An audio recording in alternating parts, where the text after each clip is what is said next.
Hello students, welcome to Riddhi official zone. And आज की class में मैं आप सबको कराने वाली हूँ, अगर आप लोग सी टेट या यूपी टेट की एग्ज़ाम की तैयारी कर रहे हो तो मैं आज से आप लोगों की यहाँ पे एनसीईआरटी की सीरीज स्टार्ट करने वाली हूँ। और आज जो मैं आप लोगों को यहाँ इस क्लास में पढ़ाऊंगी वो होगा आप सबका क्लास 6th की हिस्ट्री। ठीक है, हिस्ट्री की क्लास 6th का चैप्टर फर्स्ट आज हम लोग यहाँ पे पढ़ने वाले हैं। और याद रखना, इस सीरीज में हम लोग जितना भी मैं आपको एनसीईआरटी की बुक से इसलिए पढ़ा रही हूँ ताकि बहुत से स्टूडेंट को ये नहीं पता होता कि एनसीईआरटी से किस तरीके से आपसे वहाँ पे क्वेश्चन पूछे जाते हैं और स्टेटमेंट टाइप क्वेश्चंस भी कहाँ से और किस तरीके से पूछे जाते हैं। तो मैं आप लोगों के लिए इसलिए ये एनसीईआरटी की सीरीज लेकर के आई हूँ। अगर आप लोगों को ये वीडियोज, आपका रिस्पॉन्स अच्छा रहा, ये आप लोगों को ये वीडियोज पसंद आई तो मैं से इस सीरीज को स्टार्ट रखेंगे। अदरवाइज इससे पहले जैसे कि हमने कुछ क्वेश्चन करे थे और तब मैंने आपको समझाया था, अगर आप उस तरीके से पढ़ना चाहते हैं तो आप वो भी बता दीजिएगा। तो आप इस वीडियो को पूरा कंप्लीट देखने के बाद कमेंट करके जरूर बताना कि आप चैप्टर वाइज पढ़ना चाहोगे या फिर आप लोग क्वेश्चंस करके देन फिर करना चाहोगे। नहीं तो हम लोग फिर एनसीईआरटी सीरीज को कंटिन्यू रखेंगे और फिर उससे बेस्ड क्वेश्चंस भी मैं लेकर के आऊंगी किस तरीके से आपसे पूछे जाते हैं, तो वो सब आपको तैयारी हो जाएगी। तो बहुत से स्टूडेंट को पता नहीं होता है कि एनसीईआरटी को कैसे पढ़ना है, कि स्टेटमेंट टाइप भी क्वेश्चंस आप लोग कर लो। तो आज के बाद आपके सारे डाउट्स क्लियर होंगे। वीडियो के अंत तक बने रहना, आज की क्लास आपके लिए बहुत ही ज्यादा हेल्पफुल होने वाली है। तो चलिए अपने आज की क्लास को स्टार्ट करते हैं। वीडियो पसंद आए तो लाइक शेयर ज्यादा से ज्यादा जरूर कीजिएगा। तो बढ़ते हैं अपने आज के चैप्टर की तरफ। और ये आप लोगों का याद रखना, क्लास 6 का पहला चैप्टर है what, where, how and when. Hindi वाले स्टूडेंट फिक्र मत करना, यहाँ पर आप लोगों को जो मैं बातें बता रही हूँ सब कुछ हिंदी में होगा, उसको बहुत ध्यान से और केयरफुली सुनना। फिर अपने आप एनसीईआरटी की बुक में जाकर के देख सकते हो। ठीक है, क्या, कहाँ, कैसे और कब, ये आपका एनसीईआरटी है, क्लास 6 की पहली चैप्टर है। मैं आपको यहाँ पे सिर्फ वही चीजें पढ़ाने वाली हूँ जो आपकी सी टेट यूपी टेट के लिए इम्पोर्टेंट है। यहाँ पर कुछ बातें बोल रखी हैं, ये आपके लिए इतना इम्पोर्टेंट नहीं है। ठीक है, तो अगर आप ओवरव्यू थोड़ा देखना चाहोगे कि what can we know about the past, तो हम लोग पास्ट को जानने के लिए उसके लिए क्या कर सकते हैं, तो हम लोग ये बात जानते हैं कि उस समय हम लोगों ने कुछ देखा कि हंटर्स, हर्डर, फार्मर्स, वहाँ के रूलर्स, मर्चेंट, व्यापारी, वहाँ के पुजारी, वहाँ के क्राफ्ट पर्सन जो कि म्यूजिशियंस, उस समय हमें ये सारे लोग देखने को मिलते हैं। ठीक है, यहाँ से आपके क्वेश्चंस नहीं आएंगे, जहाँ से क्वेश्चन आएंगे उसको बहुत ध्यान से सुनना और समझना। ठीक है, बढ़ते हैं अपने टॉपिक की तरफ। तो सबसे पहले एक बात ही सुनो, यहाँ से आपको पढ़ना है, people have lived along the bank of this river for several 100,000 year, some of the earliest year. मैं आपको एक एक लाइन करके नहीं बढ़ाऊंगी ताकि आपको कंफ्यूजन ना हो, मैं आपको यहाँ पे मतलब बताती रहूंगी कि इस पूरे पैराग्राफ में कहना क्या चाह रहा है। तो सबसे पहले हमें यहाँ पे क्या देखने को मिल रहा है कि हमें उस समय हंटर गैदरर्स देखने को मिलते हैं इतिहास के समय पर सबसे पहले। ठीक है, हाँ, वहाँ पे हमें पेड़ पौधे देखने को मिले, पूरे सराउंडिंग हमारे वहाँ पे जंगल देखने को मिलता है जहाँ पे हमें रूट्स, फ्रूट्स, ठीक है, जितना भी जंगल में फूड प्रोडक्शन होता है वो सारे खाने की चीजें हमें वहाँ पे देखने को मिलती हैं। साथ ही साथ हमें वहाँ पर क्या देखने को मिलता है कि वहाँ पे जानवरों का शिकार भी किया जाता था। ठीक है, आगे बढ़ेंगे और देखेंगे नेक्स्ट स्लाइड पे।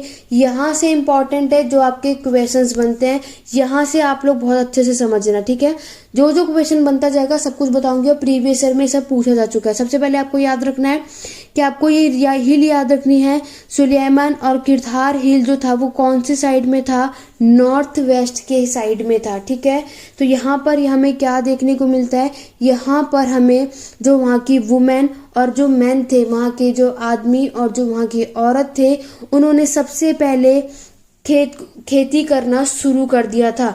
अगर आपके एग्जाम में पूछा भी जाता है सबसे पहले आपको जो उगाया गया, जो क्रॉप्स उगाए गए वो कौन से थे, तो right answer wheat and production होगा। गेहूं और जौ जो था सबसे पहले खेती की गई थी। तो ये पॉइंट आपको याद रखना है कि सबसे पहले एग्जाम में पूछा भी गया था, सबसे पहले जो प्रोडक्शन हुआ था, खेती की गई थी, वो किस चीज की गई थी, तो राइट आंसर क्या होगा, व्हीट एंड बार्ले। ठीक है, आपको 4 ऑप्शन दिया जाएगा, ये सब कुछ नोट डाउन कर लो। और ये हमें कहा, सुलेमान और किरथार हिल जो कि नॉर्थ वेस्ट में है। नॉर्थ वेस्ट हिस्सा कैसे याद करना है ये सब कुछ इस वीडियो के एंड तक याद करा दूंगी, बस मेरी सारी बातें ध्यान से सुनना। यहाँ तक हो गया, आपको पहला क्वेश्चन समझ में आ गया। दूसरा देखोगे कि धीरे धीरे लोगों ने अब क्या करा, जानवरों को रेयरिंग शुरू कर दी, लाइक शिप देखने को मिलोगे, गॉट और कैटल। तो सबसे पहले मैंने आपको ये तो बता दिया कि सबसे पहले खेती जो है वो किस चीज की हुई थी, तो वो गेहूं और जौ की हुई थी। एनिमल्स पूछा जाए तो राइट आंसर आपके क्या क्या होंगे, शिप, गोट और कैटल। लिख लो, ठीक है। जितनी पॉइंट्स यहाँ बताते रहो सबको नोट डाउन कर लो। वीडियो लंबी हो जाएगी लेकिन कॉन्सेप्ट आपका क्लियर होके रहेगा। तो आपको याद रखना है, रेयरिंग एनिमल सबसे पहले लोगों ने शुरुआत की थी तो वो भेड़, बकरी और जो जितने भी कैटल्स देखने को मिलते हैं उनसे यहाँ पर ये देखने को मिलता है। यहाँ तक आपको समझ में आ गया। तो आपको 2 पॉइंट्स यहाँ देख लिए कि वीट और बार्ले उगाए गए थे आज से 8000 साल टाइम के वजह से, टाइम पीरियड देखोगे, और शिप, गोट और कैटल्स हमें देखने को मिले थे, ठीक है। वहां पर लोग रहते थे। यहाँ तक 2 क्वेश्चन समझ में आ गया। स्टेटमेंट टाइप भी आएगा, याद रखना। नेक्स्ट है गार्गो हिल्स जो कि नॉर्थ ईस्ट में है और विंध्या जो है वो सेंट्रल इंडिया में है। ये दोनों पॉइंट आपको याद रखने हैं कि डायरेक्शन से क्वेश्चंस बहुत ज्यादा पूछे जाते हैं, ठीक है। तो अगर आपसे पूछा जाए गार्गो हिल्स कहाँ पर है, तो गार्गो हिल्स आपको याद रखना है नॉर्थ ईस्ट में है, ठीक है। और अगर आपसे पूछा जाए यही कि विद्या कहाँ है, तो विद्यास अगर देखोगे तो वो आपके सेंट्रल इंडिया में है, ठीक है। ये दोनों पॉइंट आपको याद रखने। 1 वर्ड में पूछा जाता है ये क्वेश्चन। तो इस पैराग्राफ से आपसे ये चीजें पूछी जाएंगी। यहाँ आप लोग ये मैप दे सकते हो, ठीक है। ये मैप आपको पूरा यहाँ पे दे रखा है। अगर आप यहाँ देखोगे तो यहाँ पर आपको दे रखा है, ये रिवर देख रहे हो, इंदस रिवर, ठीक है। ये पूरा रिवर देखोगे और इसके आपके पास कौन कौन रिवर है, झेलम, चेनाब, रावी, बीस, सतलुज, ये सारे रिवर आपको यहाँ देखने को मिलेंगे जिससे होते हुए इंदस जा रही है, ठीक है। और यही आपका कौन सा हिस्सा है, नॉर्थ वेस्ट का हिस्सा है। याद रखना, रिवर पूछा जाए नॉर्थ वेस्ट के हिस्से पे कौन सी है, इंदस रिवर। क्लियर हो गया, इंदस रिवर है और इसी के नाम पर भारत यानी इंडिया नाम रखा गया था। ये सब कुछ हम समझेंगे, बट अभी आप यहाँ इस मैप को देखो, बहुत अच्छे से समझ जाओ, ठीक है। ये सारे रिवर आप लोगों ने यहाँ देख लिए, तो मैप भी आपको पता होना बहुत जरूरी है, इसलिए मैंने आपको यहाँ पे रिवर भी दिखाए। आगे बढ़ेंगे तो अभी तक हम लोगों ने देख लिया कि वहां पर विंध्या जो है नॉर्थ साइड पर है, याद रखना वहां पे चावल उगाए जाते थे। विंध्या, अभी जो हमने विंध्या पढ़ा था, तो विंध्या में सबसे पहले जो खेती देखने को मिली वो चावल की देखने को मिलती है। देन उसके बाद आपको जो बातें याद रखनी है, आपके बाद जो ये साइड में जो चीजें दे रखी होती है स्टूडेंट, आप लोगों को इसको भी पढ़ना है, ठीक है। इसको इग्नोर नहीं करना है। लेकिन चलिए पहले हम यहाँ पे वापस आते हैं और समझते हैं। उसके बाद हमें इंदस रिवर और उसकी ट्रिब्यूटरीज देखने को मिलती है, जो छोटे छोटे रिवरों को मिला करके एक बड़ी नदी में ये बन जाती है, एक बड़ी नदी में बहती है। मैंने आपको दिखाया था झेलम, ठीक है। दोबारा से मैप में दिखा देती हूँ यहाँ पे आपको क्या कहना चाह रहा है। तो ये सारी नदी मैंने आपको दिखाया है, ये इंदस रिवर ये रही, जिसमें झेलम, चेनाब, रावी, बीस, सतलज, ये सारी जो छोटी छोटी नदियां इनको मिला करके ये एक आपकी एक नदी बहती है, बड़ी नदी बन जाती है, ठीक है। तो ये चीज आपको यहाँ पे ये बोल रहा है। देन फिर ये बोल रहा है आप लोगों को, आज से 4700 साल पहले some of the earliest cities flourished on the bank of this river. तो हमें उस समय प्रारंभिक जो हमारे शहर शुरू हुआ था वो वहीं इन्हीं नदियों की तरफ देखने को मिलता है।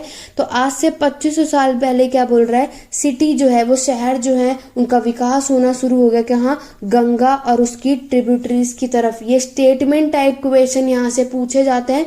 तो दोनों पॉइंट्स आपको ये याद रखने हैं और ईयर भी याद रखना, ठीक है। गंगा और उसकी ट्रिब्यूटरीज ये विकसित होना शुरू हो गया था उस समय पर, याद रखना। यहाँ पे कुछ और भी दे देते हैं। यहाँ तक आप सबको कॉन्सेप्ट क्लियर हो गया। आगे बढ़ेंगे तो अगर आप देखोगे जो गंगा और उसकी ट्रिब्यूटरीज हैं उसको क्या बोला गया था, सन बोला गया था। यहाँ से तो क्वेश्चन नहीं आएगा। उसके आगे बढ़ोगे तो एंशियंट टाइम में, प्राचीन समय पर ये क्या क्या कह रहा है कि this river to the south of the Ganga was known as Magadh. Magadh अगर आपको पता है बिहार में है, तो ये क्या कह रहा है, जो साउथ में जो नदियां बहती हैं जो गंगा में देखने को मिलती है उस किस नाम से है, मगध, जो कि हमें जानते हैं कहाँ पर है, बिहार में है।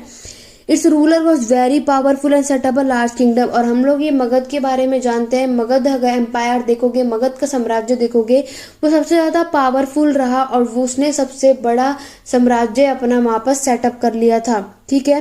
Kingdom was set up in other part of the country as well, उसने अपना साम्राज्य और भी दूसरे शहरों में भी कर दिया था। यहाँ तक बातें क्लियर हो गई। धीरे धीरे क्या हुआ, लोग अब ट्रेवल करने लगे एक जगह से दूसरी जगह पर, ठीक है। लोग अब क्या करने लगे, one place to another place, अब वो लोग ट्रेवल करने लगे। अब वो जो उनका हिल माउंटेन्स है, हिमालय है, डेजर्ट, रिवर, सी, यहाँ पर अब ये सब जगहें इनकी देखोगे, जो पहाड़ी वाला एरिया होता है, जो रेगिस्तान वाला है, नदियों वाला है, समुद्र वाला है, यही सारी चीज जगहें जो है अब इन लोगों के लिए डेंजरस हो गई थी, खतरनाक हो गई थी।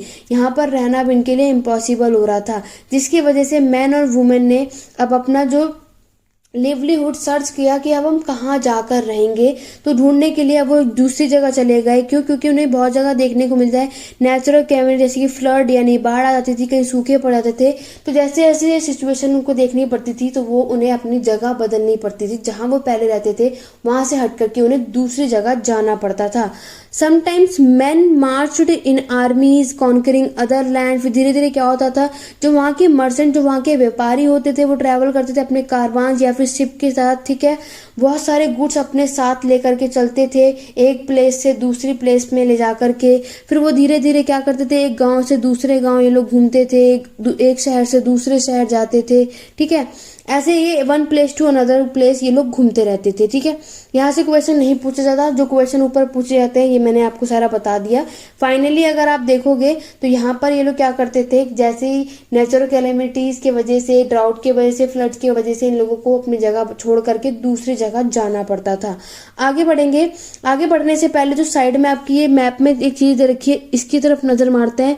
यहाँ क्या कह रहा है कि आप लोगों ने ऊपर जो साउथ एशिया का मैप देखा था, जो कि आज के टाइम पर कहाँ है, इंडिया, पाकिस्तान, बांग्लादेश, नेपाल, भूटान, श्रीलंका है, ठीक है। और इसकी नेबर कंट्रीज पूछी जाए तो वो Afghanistan, Iran, China, Myanmar, south Asia देखने को मिलेगा, ठीक है। और ये सारी की सारी क्या है, स्मॉलर देन अ कॉन्टिनेंट है।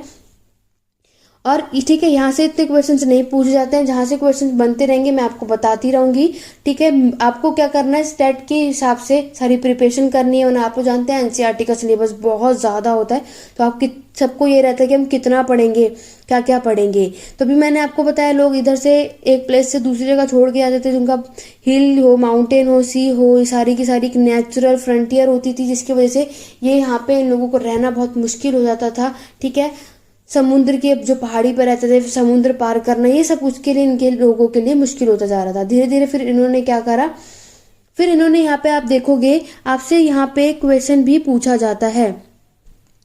जो ये लोग मूवमेंट करते हैं, ठीक है, जो ये लोग दिस मूवमेंट ऑफ पीपल, जो मूवमेंट करते हैं, इसको क्या बोला जाता है, इसको बोलते हैं एक मिनट दोबारा लिख देती हूँ। तो इन लोगों को क्या बोला जाता था, मूवमेंट ऑफ पीपल को इन्हें बोला जाता था ट्रांसुमेंस। ये आपके एग्जाम में आया था, 2019 का पेपर उठा के देख लो, तो उन्हें क्या बोला, ट्रांसुमेंस बोला जाता था, जो लोग एक जगह से दूसरी जगह पे घूमते रहते थे, ठीक है। फिर धीरे धीरे लोगों ने अब क्या करा, अब हमें कल्चर, वहाँ की संस्कृति देखने को मिलती है, जहाँ पे अब नई तरीके की स्टोन यहाँ पे कार्व करने लगे, यहाँ पे म्यूजिक कंपोज होने लगा, लोग अब खाना बनाने लगे। ये सब की सब हम यहाँ से 100 साल टाइम पे की सारी चीजें पता कर रहे हैं, ठीक है। तो पहले के समय पर जैसे कि आप लोग जानते हैं, स्टोन टूल होते थे, पत्थरों के औजार होते थे। पहले स्टार्टिंग में लोगों को किसी भी धातु का कुछ भी ज्ञान नहीं था, ठीक है। आगे बढ़ेंगे, नेम ऑफ द लैंड। अब यहाँ से आते हैं आपकी इंडिया की तरफ, बहुत इंपॉर्टेंट पैराग्राफ है, यहाँ से बहुत क्वेश्चन आता है, इसको बहुत अच्छे से समझना। नेम ऑफ द लैंड क्या है, इसमें आप सबसे पहला वर्ड आया है इंडिया एंड भारत, ये दोनों हमारा देश है। इंडिया जो इंग्लिश में बोलते हैं, भारत हम लोग हिंदी में यूज करते हैं, ठीक है। तो ये चीज, ये वर्ड जो है कहाँ से आता है, आपके एग्जाम में आता है, याद रखना। जो ये इंडिया वर्ड जो है ये कहाँ से आया, इंदस से आया। और अभी मैंने आपको दिखाया था, इंदस रिवर जो है ये आपके नॉर्थ वेस्ट वाले हिस्से से फ्लो होती है, बहती है ना। तो ये इंडिया याद रखना, इंदस वर्ड से आया है। और इनकी संस्कृत वर्ड देखोगे तो सिंधु इसको संस्कृत में बोला जाता है। तो अगर आप इसको देखोगे ईरान और ग्रीस के एटलस में आप इसको देखना, तो वहां से हमें क्या पता चलता है, जो वहां के ईरानियन थे और वहां जो ग्रीक के लोग थे, वो नॉर्थ वेस्ट वाले जगह पर आते हैं। आज से कब, 2500 साल पहले की बात बता रहा है। ग्रीक और कौन, ईरान के लोग आते हैं नॉर्थ वेस्ट एरिया में रहने के लिए, ठीक है। तो नॉर्थ वेस्ट एरिया में ये लोग रहने के लिए आते हैं। उसके बाद ये लोग क्या करते हैं, आज से 2500 साल पहले, और फिर वो फैमिलियर, उन्हें वहाँ पे ना वो जगह अच्छी लगी जहाँ से ये इंडस रिवर बह रही थी, यहाँ पर इन लोगों को ये जगह अच्छी लगी, बहुत फैमिलियर हो गए। तो अगर उस समय पे देखा जाए तो ये लोग उसको और क्या क्या बोलते हैं, हिंदोस और इंदोस ये भी बोला जाता था। और जो जमीन होती थी ईस्ट की, जो ईस्ट की तरफ जो नदी बहती थी उसको क्या बोला गया अब, और वॉज कॉल्ड इंडिया। तो वो जगह फिर अब क्या बोल दी गई कि ये अब क्या है, हमारा भारत है। ठीक है, तो आप लोग देखोगे तो यहीं से हमारा नाम क्या, हमारे देश का नाम यहीं से भारत रख दिया गया था, और ग्रीक और ईरान के लोग यहाँ पर रहने आ गए थे। क्लियर हो गया। देन फिर आगे देखोगे जो भारत शब्द है, भारत जो है ये कब पड़ा, जब हमें देखा कि लोगों के, अब हमें लोगों का समूह देखने को मिलता है। अब लोगों का समूह जो है वो नॉर्थ वेस्ट वाले हिस्से में आकर के ये लोग रहने लगे। ये बात कहाँ मेंशन है, ऋग्वेद में मेंशन है कि नॉर्थ वेस्ट वाले हिस्से में जो अब है ग्रुप पूरा आकर के ईरान और ग्रीक का आके रहने लगा। ग्रुप जिसे हम क्या, गण भी बोलते हैं। ठीक है, गण बोला जाता है ना। तो ये सब लोग आकर के रहने लगे, इसी से ये भारत नाम भी पड़ता है। और ये बात हमें ऋग्वेद में देखने को मिलती है, जो कि किसमें, संस्कृत में कंपोज हुई थी आज से 3500 साल पहले। डेट याद रखना, स्टेटमेंट टाइप क्वेश्चन बनता है यहाँ से, बहुत इंपॉर्टेंट है। ठीक है, और बाद में ये पूरी कंट्रियों में ये यूज होने लगा था, ये चीज याद रखना।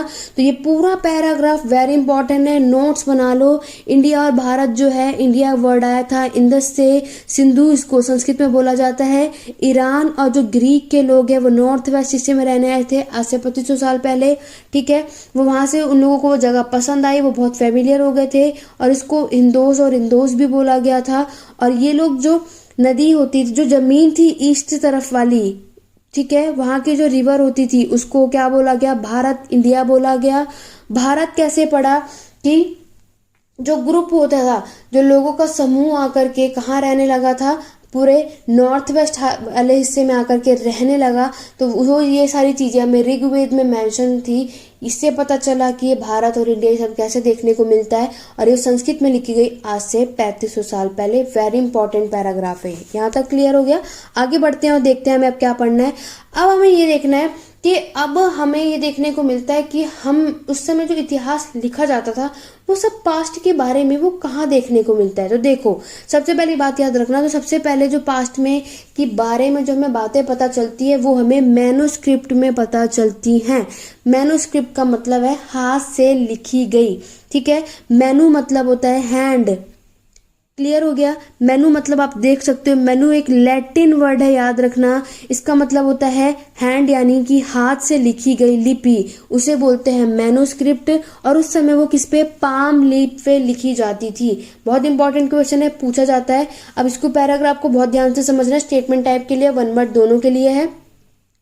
तो हमें पास्ट के बारे में जो पता चलता है वो हमने बहुत सारी यहाँ बुक्स देखी, तो उस समय बहुत सारी बुक्स लिखी गई थी। तो उसमें से एक हमारे देखोगे मैन्युस्क्रिप्ट के बारे में है। ये बुक लिखी गई थी जो कि हैंड रिटन थी। तो याद रखना ये एक लैटिन वर्ड है जो कि मनु से बनी है, यानी कि हैंड यानी हाथों से लिखी गई है। और ये किस पे लिखी गई थी, पाम लीफ पे लिखी गई थी। स्पेशली अगर देखोगे तो ये किसके, बार्क ऑफ अ ट्री जिसे हम बिर्च बोलते हैं, तो बिर्च के बार्क से ये तैयार, जो बिर्च का जो पेड़ था उसके बार्क से ये तैयार की गई थी मैन्युस्क्रिप्ट, और जो कि हिमालय में ये कहाँ होती है, ग्रो होती है। ठीक है, बहुत। अब मैन्युस्क्रिप्ट क्या है, हाथ से लिखी हुई चीजें होती थी। तो क्या होता था, इसे बहुत सारे इंसेक्ट खा जाते थे। ठीक है, और कभी कभी ये चीजें क्या हो जाती थी, डिस्ट्रॉय हो जाती थी, क्योंकि आप लोग जानते हैं हाथ से भी लिखी सारी की सारी क्या हो जाती थी, सड़ जाती थी उस समय की चीजें, याद रखना।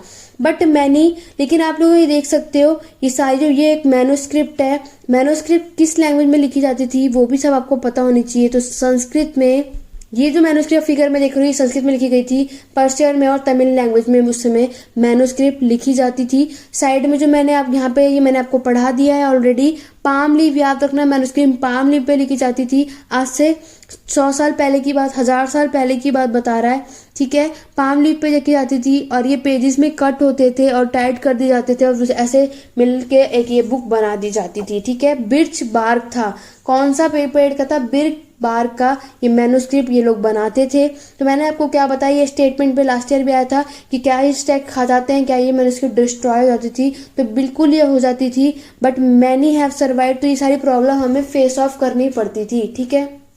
जो कि अगर ये याद रखना, ये जो मैन्युस्क्रिप्ट थी ये मंदिरों में और मोनेस्ट्रीज में यानी मठों में इसको क्या किया जाता था, प्रिजर्व मतलब इसको रखा जाता था, लेकिन तब भी इसको सब खा जाते थे, ये डिस्ट्रॉय हो जाती थी।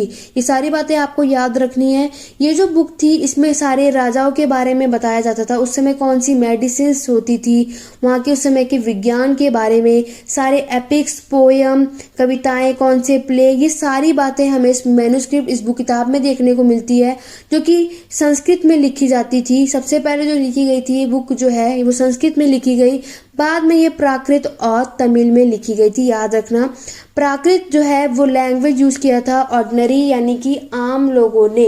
ये क्वेश्चन भी पूछा जाता है स्टेटमेंट टाइप में, ठीक है। तो याद रखना जो प्राकृत लैंग्वेज है वो ऑर्डिनरी पीपल यूज करते थे। क्लियर हो गया। और तमिल और संस्कृत में भी ये बुक लिखी गई थी मैन्युस्क्रिप्ट। एक तो मैंने आपको बता दिया कि हमें सबसे पहला जो पास्ट के बारे में, इतिहास के बारे में पता चलता है वो पता चलता है मैन्युस्क्रिप्ट से, ठीक है। अब दूसरा जो हमें पता चलता है वो है आप लोगों का इंस्क्रिप्शन यानी कि अभिलेख से। दूसरा जो हमें पता चलता है वो हमें पता चलता है इतिहास के बारे में अभिलेख से। तो अभिलेख के बारे में अगर देखोगे तो अभिलेख क्या है, ये एक हार्ड सरफेस पे लिखा जाता है, जैसे कि स्टोन और मेटल्स पे, पत्थर और धातुओं पर ये अभिलेख लिखे जाते हैं। यहाँ से भी क्वेश्चन आते हैं, बहुत ध्यान से सुनना, ठीक है। ये पूछा जाता है इंस्क्रिप्शन जो है वो किस पे लिखे जाते हैं, तो याद रखना हार्ड सरफेस पे लिखे जाते थे। और यहाँ पर इस पे क्या क्या लिखा जाता था कि जो भी राजा जो है got there orders and inscribe so that people could see. उस समय के जितने भी राजा की बातें थे, राजा के जितने ऑर्डर्स होते थे, वो सारी की सारी इस पे बातें लिखी गई हैं, उसको पढ़ा गया और वो सारे रीड एंड ओबे देम। तो फिर क्या किया गया, वो सारी बातें फिर पढ़ी जाती थी, जो भी बातें राजा के ऑर्डर्स होते थे वो इस अभिलेख पे लिखे जाते थे और देन फिर उसको आज्ञा यानी कि फिर उसको फॉलो किया जाता था। क्लियर हो गया।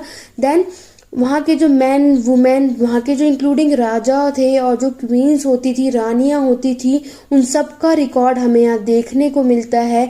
लाइक हमें इंस्क्रिप्शन में यानी कि अभिलेख में हमें ये सारी बातें भी रिकॉर्ड हैं कि किस राजा ने कौन सी बैटल, कौन सा युद्ध में विजय प्राप्त की थी, ये सारी की सारे हमें इंस्क्रिप्शंस में पता चलती हैं, ठीक है। ये सारी की बातें हमें इंस्क्रिप्शन में देखने को मिलती है।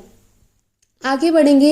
नेक्स्ट अगर देखोगे, आगे बढ़ने से पहले पहले मैं आपको इस साइड में जो इसको बता देती हूँ। सबसे पुराना इंस्क्रिप्शन देखोगे आज से कितने 2250 साल पहले देखोगे, सबसे पहले कांधार में देखने को मिलता है। बहुत इंपॉर्टेंट है। सबसे पुराना इंस्क्रिप्शन देखोगे तो सबसे वो है कांधार में, जो कि अफगानिस्तान में आज के टाइम पर है, वो देखने को वहां पे मिलता है। उस समय कौन रूल करता था, अशोका। याद रखना सबसे पहला इंस्क्रिप्शन अभिलेख जो लिखना अगर पूछा जाए किसने लिखा था तो अशोका ने लिखा था। वेरी इंपॉर्टेंट है, अशोका ने लिखा था सबसे पहला, ठीक है। बाकी यहाँ से आपने इतना इंपॉर्टेंट नहीं है। तो आप उस समय जब देखोगे तो when we write anything we use a script. अगर हमें कुछ भी लिखना है तो हमें लिपि का यूज करना ही पड़ेगा। इट मीन्स हमें उसमें लेटर्स डालने पड़ेंगे, साइन डालने पड़ेंगे, तभी हम उसको पढ़ पाएंगे कि इसमें क्या लिखा है, कौन सी भाषा इसमें लिखी है, वो सारी बातें आप यहाँ देखोगे। सबसे इंपॉर्टेंट है, सबसे मैंने आपको क्या बताया, कांधार में सबसे पहला हमें इंस्क्रिप्शन देखने को मिलता है जो कि ग्रीक, ऊपर से टॉप से देखोगे तो ग्रीक लैंग्वेज में और जो बिलो से देखोगे तो अरेबिक लैंग्वेज में ये लिखा गया था, ये स्क्रिप्ट लिखी गई थी। वेरी इंपॉर्टेंट है, क्वेश्चन पूछा जाएगा आपके एग्जाम में। यहाँ तक आपको कॉन्सेप्ट क्लियर हो गया। वापस बढ़ते हैं। ये इंस्क्रिप्शन आप लोग देख रहे हो, ये अभिलेख है। वापस बढ़ेंगे। यहाँ तक हमने पढ़ लिया कि इन सारे अभिलेखों में राजा ने किस युद्ध में विजय प्राप्त की थी, सारे रिकॉर्ड देखने को मिलते हैं। देन फिर आप लोग देखोगे there are very other thing that we think made and past using. तो हमने देखा बहुत सारी चीजें के थ्रू हमें पास्ट में पता चलता है कि मैन्युस्क्रिप्ट, हमने जो बुक पढ़ी किताब के थ्रू हमें इतिहास के बारे में पता चला। दूसरा हमें इंस्क्रिप्शन अभिलेख के द्वारा पता चला कि इतिहास में कौन सा राजा कब बना था, कौन सी डायनेस्टी कब आई थी, कौन सा बैटल, कौन सा युद्ध कब हुआ था, कौन कब विजय प्राप्त किया था। तो ये सारी की चीजें हमें देखने को मिलती है। नेक्स्ट में हमें जो तीसरा हमें देखोगे आर्कियोलॉजिस्ट के थ्रू भी हमें ये पास्ट के बारे में पता चलता है। ये 3 पॉइंट आपको याद रखना है। पहला लिख लो जल्दी से, मैन्युस्क्रिप्ट, दूसरा इंस्क्रिप्शन और तीसरा आपका आर्कियोलॉजिस्ट। ठीक है, जो इतिहासकार होते थे, आर्कियोलॉजिस्ट कौन होते थे? दोज स्टडीज दीज ऑब्जेक्ट, जो भी ये पास्ट की चीजें, जो ऑब्जेक्ट होते थे उनको रीड करते थे, उन्हें आर्कियोलॉजिस्ट बोला जाता था। इट मीन्स पुरातात्विक, लिख लो, आर्कियोलॉजिस्ट मतलब पुरातात्विक।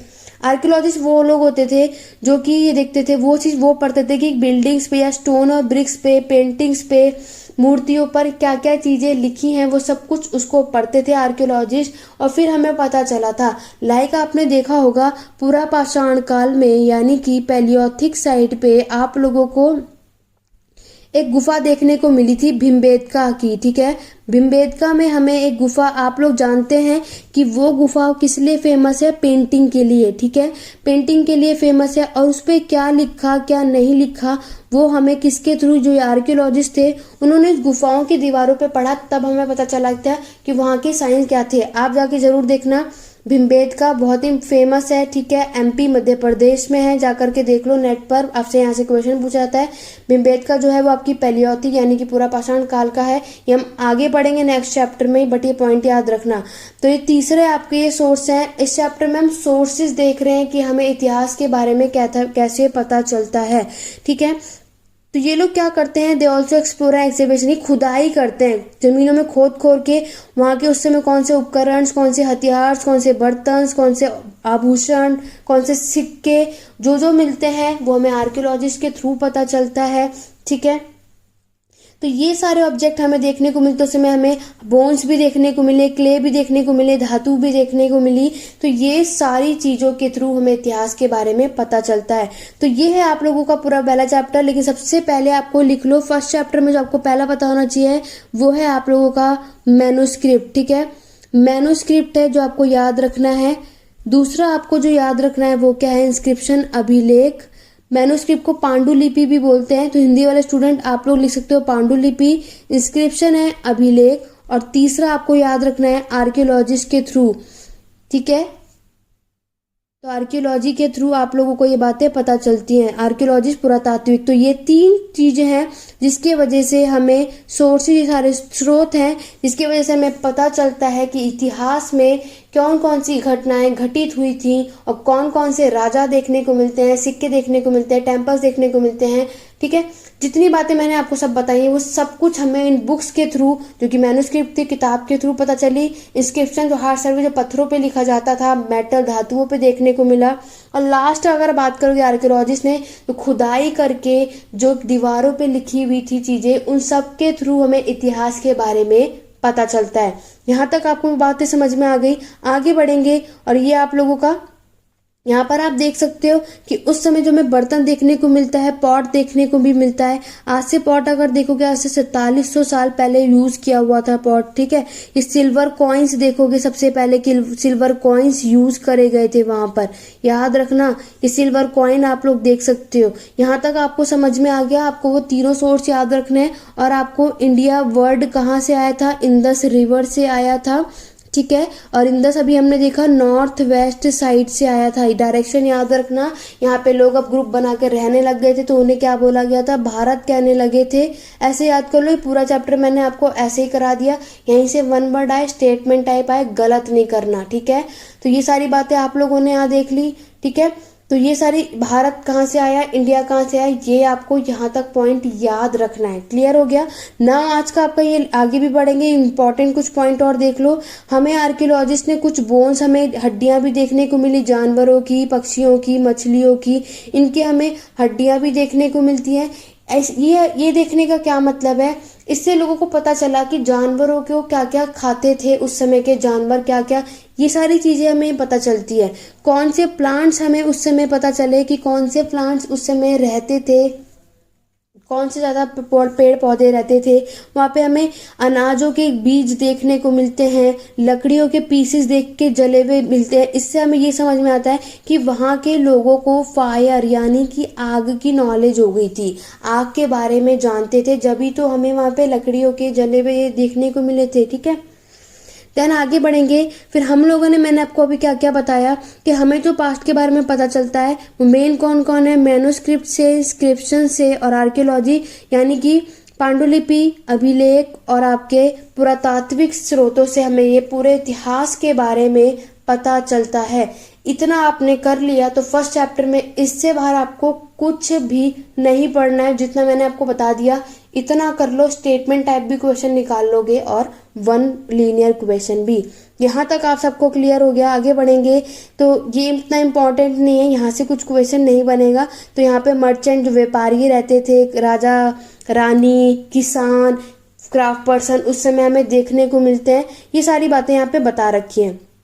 यहाँ पर क्या बोल रखा है कि अंडमान आइलैंड पे अगर देखोगे तो वहां पर लोग खुद फूड बनाते थे, उनकी खुद फिशिंग करते थे, हंटिंग देखने को मिलेंगे। ठीक है, अंडमान आइलैंड याद रखना। ये सारी चीजें यहाँ पर बता रखी हैं। फिर यहाँ पे कौन से राजा ने बैटल जीते, कौन सी जीत करी, ये सारे क्वेश्चन यहाँ से, ये सारे रिकॉर्ड हमें याद रखने हैं। आपको एक बात बता दूं, यहाँ से बहुत इंपॉर्टेंट है, स्टेटमेंट टाइप क्वेश्चन बन सकता है। दो चीजें याद रखनी है। पहला क्या बोल रहा है कि जो राजा होता था, जो राजा होते थे, जो उसके बैटल्स लड़े जाते थे, वो किस में जीता, इन सब के रिकॉर्ड बनते थे। ठीक है, कि कौन से राजा ने किस युद्ध में विजय प्राप्त की, इन सब का रिकॉर्ड बनाया गया। बट जो ऑर्डिनरी आम पीपल थे, जैसे कि जो हंटर्स थे, शिकार करने वाले, जो फिशिंग करते थे, जो गैदरर खाना इकट्ठा करते, जो किसान होते थे, जो चरवाहे होते थे, इन सब का कोई भी रिकॉर्ड हमें देखने को नहीं मिलता है। ठीक है, तो आपको ये दो लाइन याद रखनी है जो आपके एग्जाम के लिए इंपॉर्टेंट है। स्टेटमेंट टाइप के लिए क्वेश्चन आता है। ये लोग रिकॉर्ड रखते थे, जो राजा होते थे उनके युद्ध के लिए कौन से युद्ध के, इन सब के रिकॉर्ड रखे जाते थे। लेकिन ऑर्डिनरी पीपल्स के इनके रिकॉर्ड नहीं रखे जाते थे। ठीक है, कि उस समय कौन से किसान होता था, कौन सा आप लोगों के फिशिंग होते थे, हंटर्स होते थे, गैदर, इनका कोई भी रिकॉर्ड नहीं देखने को मिला। ये स्टेटमेंट टाइप क्वेश्चन है। अगर ये पूछा जाए तो गलत मत करना प्लीज। मैंने पूरी कोशिश की है कि मैं आपको ये बहुत अच्छे से समझा सकूं। क्लियर हो गया? आगे बढ़ेंगे। आगे अब आप देखोगे जितना इंपॉर्टेंट हो सके मैं सब बता रही हूँ। अब आपकी बात करते हैं डेट की। वेरी इंपॉर्टेंट क्वेश्चन आता है, 2019 में भी आया था। ठीक है, आपके स्टेटमेंट टाइप में भी आ सकता है। आप लोग जानते हैं एक बात, अब हम बात करेंगे आप लोगों की। ठीक है, इसकी एडी की, सीई की, बीसी का क्या मतलब होता है, बीसीई का क्या मतलब होता है, ये आपके क्वेश्चन में आता है। तो चलिए आइए इसको बहुत अच्छे से समझते हैं। इसके बाद आप कभी नहीं भूलेंगे और इससे बाहर कुछ नहीं आएगा। और अगर आ गया तो आज के बाद आप इसको करके आने वाले हैं। सबसे पहले मैं आपको बता दूं, बीसी का मतलब याद कर लो, बिफोर क्राइस्ट, यानी यीशु मसीह के जन्म के पहले की जितनी भी टाइम लाइन है उसे बीसी कहते हैं। ठीक है, और अगर मैं बीसीई की बात बता दूं तो बीसीई को बोलते हैं बिफोर कॉमन एरा। ये 2019 में क्वेश्चन आया था, बीसीई का मतलब की फुल फॉर्म बताओ, बिफोर कॉमन एरा, और दूसरा दिया था बिफोर क्रिश्चियन एरा। तो बच्चे यहाँ पर फंस गए थे। ठीक है, बच्चे यहाँ पर फंस गए थे। तो आप लोगों को गलत नहीं करना है, क्रिश्चियन एरा इस नहीं होगा।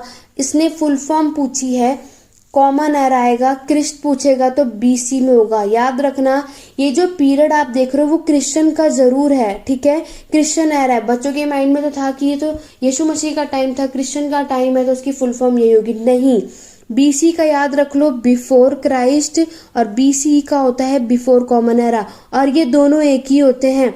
अगर आप लोगों ने डेट में लगा दिया 1000, अगर आपने लगा दिया 1000 बीसी या फिर 1000 BCE, तो इन दोनों का एक ही मतलब होता है। एग्जाम में अगर आ जाए तो ये दोनों का डेट का मतलब एक ही होता है। कुछ भी लिख लो, BC या BCE, बस BC आप डिनोट करोगे बिफोर क्राइस्ट से, और BCE होता है आपका बिफोर कॉमन एरा। क्लियर हो गया? आगे समझेंगे। नेक्स्ट जो आपको पता होना चाहिए वो है AD, यानी कि एनो डोमिनी। एनो डोमिनी है, और CE याद रखोगे। ठीक है, सीई याद रखना है आप लोगों को दो। अगर मैंने बात बता दूं, एडी और सीई मतलब है आपका कॉमन एरा। ठीक है, सीई मतलब है आपका कॉमन एरा। तो एडी और सीई ये दोनों की दोनों एक ही बात है। चाहे आप अपने क्वेश्चन डेट में एडी लिखो या सीई, एक ही बात है। या अपने आप डेट में बीसी लिखो या फिर बीसीई लिखो, दोनों की एक ही बात है। बीसी होता है यीशु मसीह के जन्म के पहले की बातें। ठीक है। और अगर एडी या सी की बात करूं तो यीशु मसीह के जन्म की बाद की जो चीजें हुई थी वो एडी या सी से डिनोट की जाती हैं। फुल फॉर्म आती है, कंफ्यूज मत होना। अगर आपसे पूछा जाए ये पीरियड किसका था, बौद्ध धर्म का, क्रिश्चियन का, जैन धर्म का या हिंदू धर्म, तब आपको क्रिश्चियन निकालना है कि ये क्रिश्चियन एरा था। क्लियर हो गया। एडी जल्दी से याद करो और कमेंट करके बताते रहो। एडी मतलब मैंने आपको क्या बताया, एनो डोमिनी। सीई मतलब कॉमन एरा। बीसी मतलब बिफोर क्राइस्ट है। बीसीई मतलब before common era. I hope अब आप ये कभी नहीं भूलोगे और आप इसको अच्छे से अपने एग्जाम में करके आने वाले हो। क्लियर हो गया। एडी और सीई का मतलब एक ही होता है, ये भूलना मत। और ये पूरा का पूरा आपका क्रिश्चियन एरा है और ये सारी चीजें आपको डेट देखोगे तो आज से 200 साल पहले ये सारी चीजें देखने को मिलती है।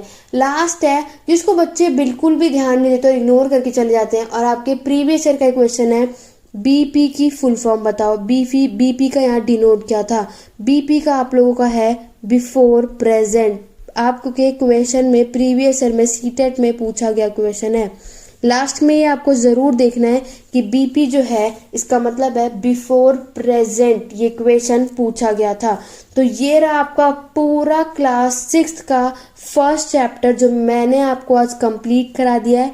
आप लोगों को ये बॉक्स करना है अच्छे से, ठीक है।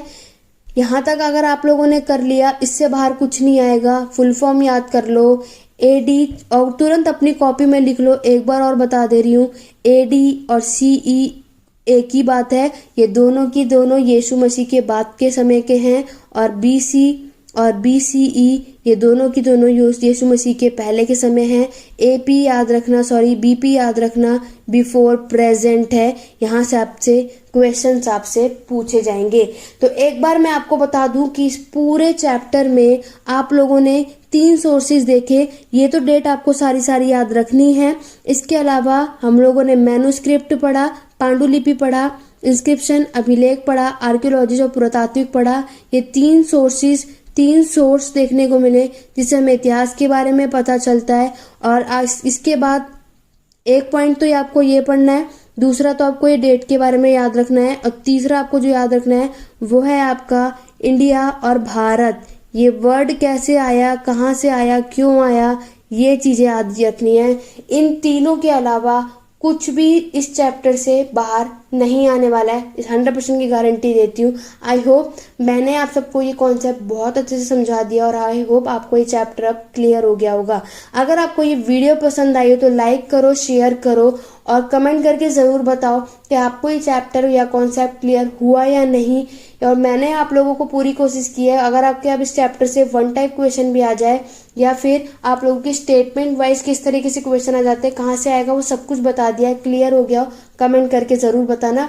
सारे कॉन्सेप्ट क्लियर हुआ है, यानी चैप्टर समझ में आया नहीं, सब कुछ बताना, ठीक है। वीडियो पसंद है लाइक करो, शेयर करो, चैनल पर नए हो चैनल सब्सक्राइब जरूर करो, बेल आइकन जरूर प्रेस करना ताकि नेक्स्ट वीडियो चैनल पे जब भी आए सीटेट की तो आपके पास नोटिफिकेशन टाइम टू टाइम आए, आप अपडेट रहे हमारे चैनल के साथ। और मैं आपको ऐसे ही पढ़ाऊंगी। अब आप मुझे कमेंट करके जरूर बताना कि ऐसे ही चैप्टर में लेकर के आऊं, क्योंकि चैप्टर हम पढ़ेंगे पूरा नहीं पढ़ेंगे, मेन चीजें पढ़ेंगे जो आपकी सीटेट में जरूर पूछा जाएगा, वो वहीं से आएगा, उससे बाहर नहीं आएगा, ठीक है। मैं आपको ये इसलिए पढ़ा रही हूँ ताकि स्टेटमेंट टाइप क्वेश्चन आप लोग कर पाओ। बुक इसलिए दिखा रही हूँ कहाँ से किन जगहों से आपको पढ़ना है, क्योंकि क्वेश्चंस वहीं देखने को मिलते हैं। तो चलिए आज की क्लास में बस इतना ही। नेक्स्ट क्लास शायद से पहले आप लोग अच्छे से नोट्स बना लेना जितने भी पॉइंट्स मैंने आपको बताए हैं। आई होप आपको आज की क्लास बहुत ही ज़्यादा हेल्पफुल रही हो, कॉन्सेप्ट क्लियर हो गए होंगे। तो कमेंट करके ज़रूर बताना ये वीडियो ऐसे ही कंटिन्यू चाहते हो या फिर क्वेश्चंस लेकर आऊं उससे बेस टॉपिक समझना चाहते हो या फिर एनसीईआरटी आपको ये कॉन्सेप्ट समझ में आए। चलिए आज की क्लास में बस इतना ही। कोई भी डाउट, कोई भी क्वेरी हो कमेंट करके पूछ सकते हैं। इस चैप्टर में अगर कुछ नहीं समझ आया कमेंट करके जरूर पूछो, मैं आपके सारे क्वेश्चंस के जवाब जरूर दूंगी। तो चलिए आज की क्लास में बस इतना ही। Thank you for watching.